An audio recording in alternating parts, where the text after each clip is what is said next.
I cannot believe that we're already at the end of the first half of ReZero Season 2. It's been an insane roller coaster of a show so far, and I'm gonna miss it. I know it's only gone for like a season, but still, especially knowing that Autumn, as I said in my What I'll Be Watching video, does me a concern.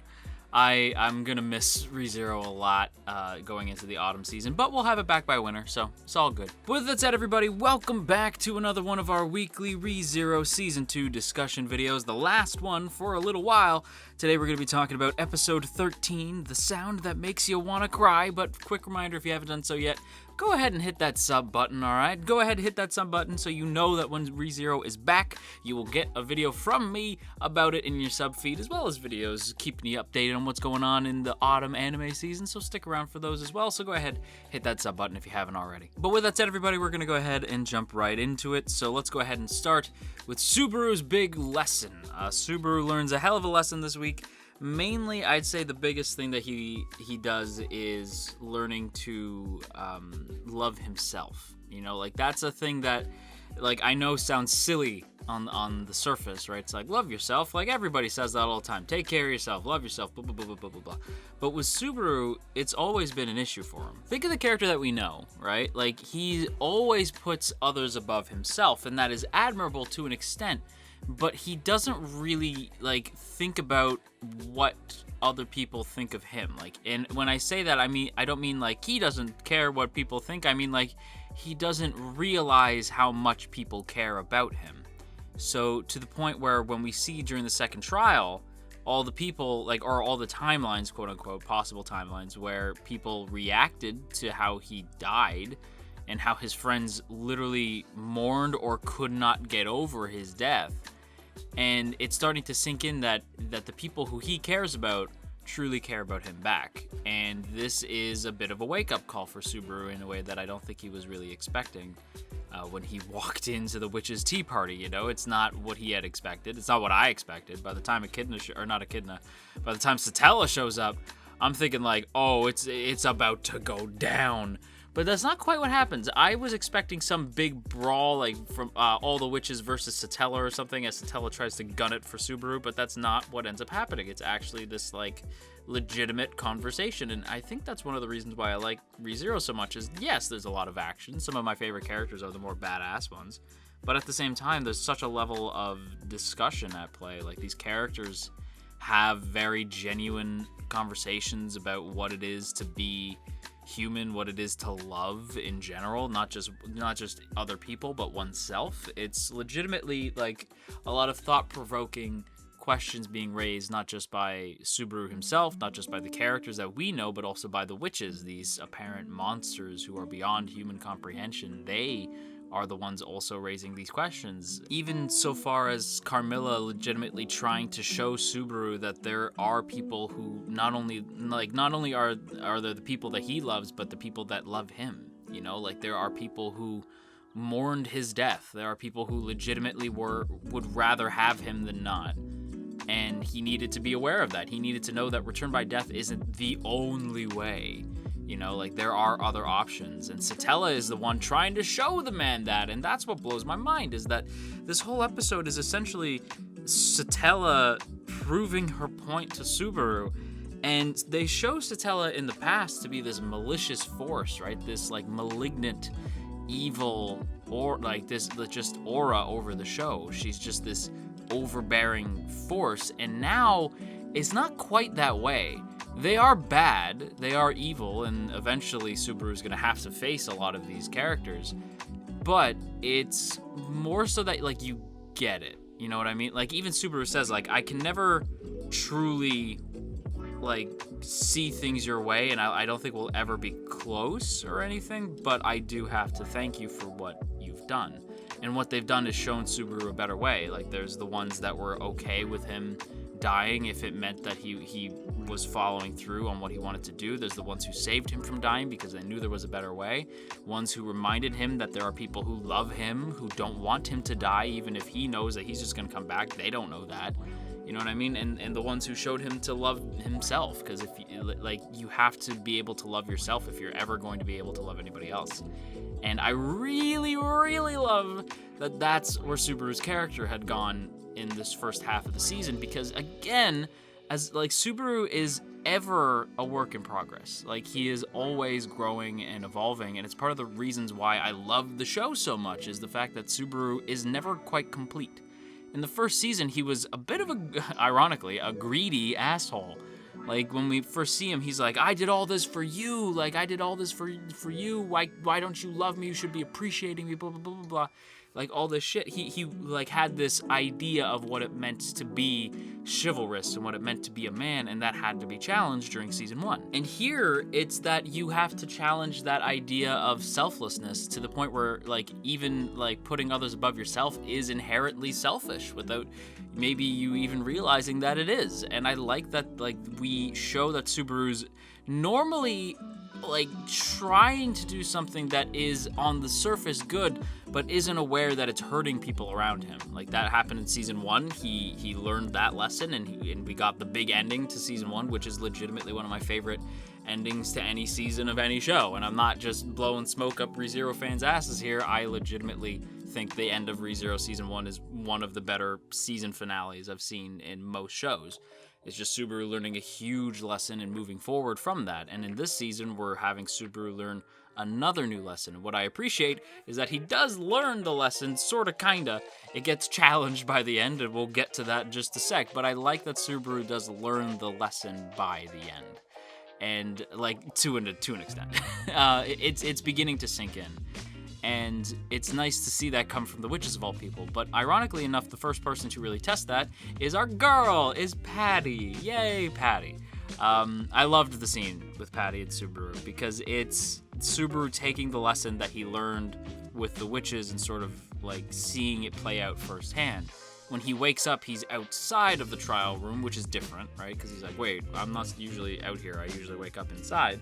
And then when he looks up, there's Patty, and she sort of, like, you know, gives him the sniff and a lick, and she's happy to see him.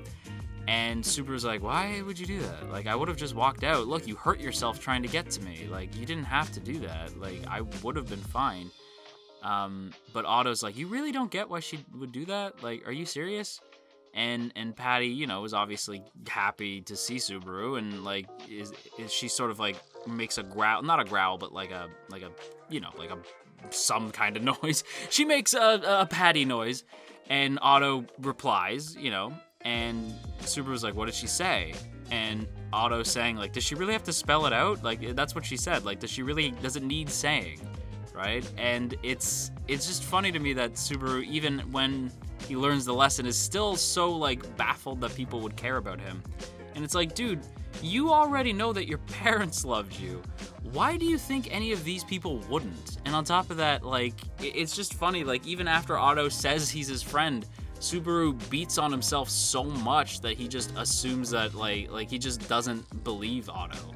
Until eventually in this episode when he says, like, we're friends after all, right? And Otto's like, what? Like, he's happy to hear it, right? It's good. And again, another thing that I love is that it's not all at once. One of the things with Subaru is he has those little falls, right? Like, he doesn't fully, like, learn the lesson and it's set in stone. He still has those little moments where he doubts himself, because that's very human, and we all have those moments. You don't just learn a lesson and then it's sunk in forever. You're gonna have little moments where you sort of fall back and you have to relearn those lessons and remind yourself of those lessons, and I really think that that's key with the Patty scene of Subaru going like, aha, so I didn't think the first person who was gonna really hammer this home was gonna be you, Patty, but I appreciate it, and it's very sweet. And Otto is also another dude who really hammers this home for our boy with a punch in the face. Yeah, that happened. Otto punching Subaru was a hell of a moment. And what I love is Otto saying, like, you have to stop putting on a tough front in front of your friends. And y'all know I like my references, but it did remind me of a line from BBC Sherlock at the end of season 2 when Molly says, like, I know what that means, where you look sad when you think nobody's looking. Right? Because Subaru even says, like, you see me in some pretty unhinged states, you know, you see me in a lot of, like, really freakish states. And, you know, Otto's like, yeah, I do. And Otto just, like, decking Subaru in the face to me, and then saying the stop putting on a front thing to me, really reminded me of Molly talking to Sherlock, where she says, like, I know what that, like, and don't try to hide it because I know what that means, where you look sad when you think nobody's looking. I know what that is, right? And it's the same thing with Otto and Subaru. It's like, I know what this is. I know what you're doing, where you're acting brave when you think everybody's looking at you, and then when the instant they look around, they look away, you look scared. I know what that means. Like, don't bullshit me. And I like that he gets upset with him. He's like, we're going to fix this together, like, because I'm your friend and that's how we're gonna do things. Like, you need to stop, like, you're being selfish by being selfless. Like, you are being selfish in this moment. Like, you need to let us, like, rely on us. It's not just about you. And it, again, like, it's part of the thing, like, a few episodes ago where Subaru says, like, I'm the only one who should be walking through that, like, I'm the only one who needs to know what hell looks like. And it's kind of selfish to his friends, where his friends are like, dude, if we can help you, we will, and you should be like, it's okay to rely on us when you need us. You know, I like that, like, that's what Subaru is trying to learn, and it's hard for him to come to grips with that, because, again, think about how much time we've spent with him and how much he's done that, how much he's put, like, others before himself every time. It's not going to sink in right away. Even if Otto is trying to beat it into him, it's not going to sink in right away. But I'm legitimately proud of Subaru for attempting to learn this lesson. It's legitimately cool. And also, before I forget, I didn't have it in my notes because I'm an idiot, but I should mention the Satella scene is interesting for a few reasons. Mainly to me is like, wow, she really be looking like Amelia. Like, they are not hiding that. Again, anime only, so I could be wrong, but, like, and I know people have been like, yeah, but she's supposed to look like Amelia, right? Because, like, everybody already thinks that Amelia looks like Satella, so, you know, like, it's not that weird. And I'm like, no, it's pretty weird. no, it's weird. They look identical. It's weird. It is weird. I don't know if they're the same person and we have a wibbly-wobbly, timey-wimey type situation on our hands.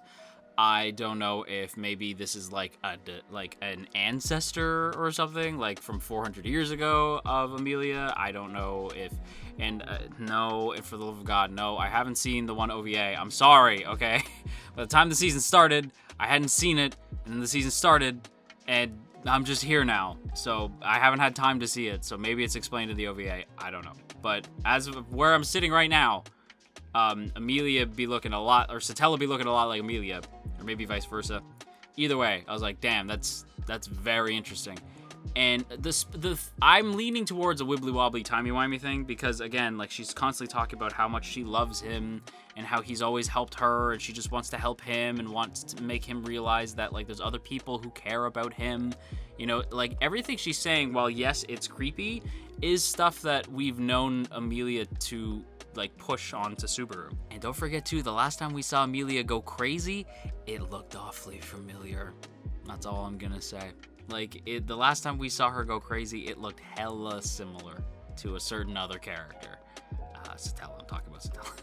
But yeah, I'm really, like, and I'm sure everyone's gonna be like, yeah, it's obvious by this point. But again, I still have people in the comments saying, like, no, they're not. And I'm like, okay, maybe they're not. But I'm just saying, from an anime-only point of view, it really looks like they're the same person, but I could be wrong. Now, that said, as you can probably see by the thumbnail, there is a character this week, and y'all know that I love him, but he be crazy this week, and we have a little bit of a trolley problem on our hands, and the dude with the twirly mustache laughing beside the train tracks is none other than Roswaal, because basically this week, Subaru, at the end of, like, the meeting with the witches, confronts Roswaal yet again, looking for yet again another way out of the situation that they find themselves in. Attempting to look for a way to save Sanctuary by trying to escape without going through the graveyard. And Roswaal seems to kind of reject this idea, because obviously he doesn't want that, because he has plans upon plans, and his biggest plan is to get Subaru to stop caring about other people. He's basically like the inverse of all the lessons that Subaru should be learning right now. Like, Roswaal represents, like, the opposite, where it's like, no, you should only care about one person, and it's not even yourself, it's Amelia, right? Like, it's like the actual, like, wrong things that Subaru is supposed to be learning right now.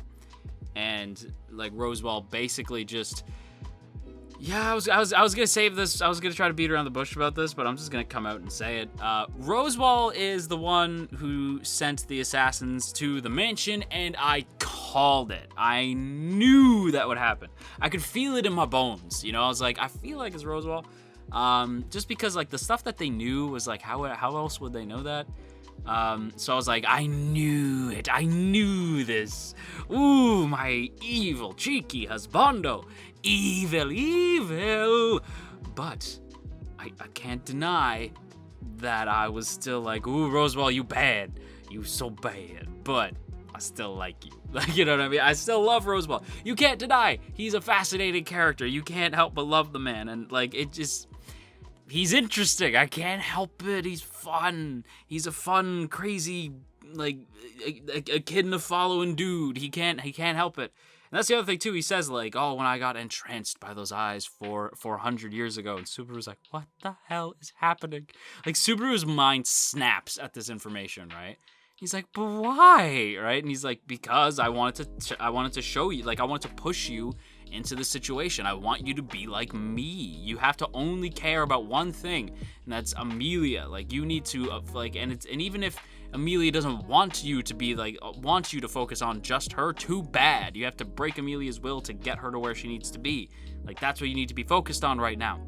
And like I have hope in you. I believe in you." And that's the thing too, is like he's not doing this because he hates Subaru or anything. He straight up says that he like the two closest people to him, or the two people he cares the most about at least, are Ram and Subaru, and that he believes in Subaru, and that he cares about Subaru, and he wants Subaru to be like him. And when Subaru calls him insane, he's like, "Yes, I am insane. And I've been insane since I saw her 400 years ago. I've been insane. So what's wrong with you? Why aren't you insane?" Right? And I'm like, y'all are both insane. Everybody in this show is insane. Like, I feel like I'm going insane trying to figure out what the hell's going on.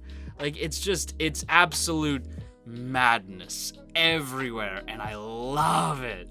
I love the scene with Roswaal. It's so great. Everything from like the acting to the way that the animators like animate Roswaal's crazy eyes. Everything about the scene is perfect. Like Roswaal just admitting like, yeah, it's me. And at this point, I wonder where we're going. Because again, like Subaru is like completely thrown off by this information. Like he runs through the woods in a daze after learning that Roswaal is the one who's responsible for betraying them. Roswaal is the one who put out the hit on the mansion. Like it's all Roswaal. Roswaal keeps pushing him, and he's stuck in this impossible situation. As I said, he's in a bit of a trolley problem. It's not quite the trolley problem, because the trolley problem is like one versus many. But in this case, it kind of is. It's like Amelia versus everybody else, and that's like what like he's forcing Subaru into, but it's not quite. But it's the closest analogy I got. And so Subaru's in this basically like he's in a Kobayashi Maru. Like he's just in this unwinnable situation. And obviously he's going to need to rely on others to get by, and that's the lesson that they're trying to show Subaru, whereas it's the exact lesson that Roswaal doesn't want him to learn. So at this point, honestly, Roswaal feels like the real antagonist of this arc. Which is kind of interesting because he's been a supporting member of like past arcs. Like he's been a good dude. Well, he's skirted the line, but he's always been like on our side. Whereas like this time he really feels like the antagonist of the arc. And I don't know where we're going, because the way we end this season, like just sort of like on that note, like as I said earlier, Otto punching Subaru in the face. That's where we end. So it's like, okay, so Subaru learns all this information about Roswaal. We end with that hook of like what's gonna happen next, and then we gotta wait an entire season. And it's a cliffhanger. It's just like what are they gonna do? I don't know. Is Subaru gonna do another return by death, or is this the last loop? I don't know, but I am excited to find out. The only thing that I ask of the next core of ReZero Season 2, bring back Julius. I miss Julius. He's like my favorite character. Can we get Julius back? I love him to pieces. I saw him in the flashbacks, and it's not enough. I need more Julius. Please, more Julius. Just look at this man. Beautiful man. I'd like Julius back. In fact, I'm gonna have a sip of water, because now I'd be thirsty. Give me my boy back. But yes, everybody, that is going to wrap up my thoughts on the first core of ReZero Season 2. I will see you guys for ReZero Season 2 Core 2 in winter 2021. And winter 2021 looks so good. That entire season looks so good. I can't wait. It's gonna be so good. Also, if you're one of those people who like listen to this, which is actually how I intend these videos to be for the most part, I've always considered these videos to be sort of like you know how there's those lo-fi hip hop beats for you to chill and study to, shit like that. That's kind of how I like make these videos. I like the idea that people just kind of like put me on in the background. I'm just like a nice anime review for you to kind of like listen to for a little while. That's how I consider these videos. So the visuals on screen have always been those screenshots. But if you are one of those people who only listen, you might not have noticed, but there's been Genshin Impact stuff on screen. I'm toying with the idea of just throwing up screenshots where need be and having just like gameplay footage in the background. I'm toying with the idea if people dislike the way it's done here, then I won't do it again. So just let me know in the comments of this video whether or not you like that, and if you do, I'll do it for the autumn season. Just try it out for a season, and if you don't, then I'll just cut it out here and go back to the old style. Just thought I'd toss it out there. So yeah, let me know your thoughts in the comments on that one. I will be reading the comments on this one very closely. So while you're down there, by the way, maybe don't forget to boop that up snoot and share if you care. And of course, as always, I have to give a big thank you to the good folks in the T Squadron. Look at these beautiful people. Look at all these beautiful names. And hey, if you would like to join these beautiful people, there are now 2 ways to do so. The first is by hitting that Patreon link in the description, and the second, for just a wee bit more, is by hitting that join button next to the sub button to get yourself a nifty badge next to your name in the comments and premieres, as well as some emotes that you can spam in the comments and premieres, and I will never complain about seeing some emotes spammed in the comments or premieres. So if you have them, spam away. I ain't gonna complain. But with that said, everybody, I hope you enjoyed today's video. Again, let me know what you think about the format of the video, if I should go back to the way it was, or if I should keep it, whatever. Let me know your thoughts. Let me know your thoughts on the friggin' episode as well, by the way. And I will see you guys for winter 2021. So until next time, you stay classy, AnyTube, and you wash your dang hands.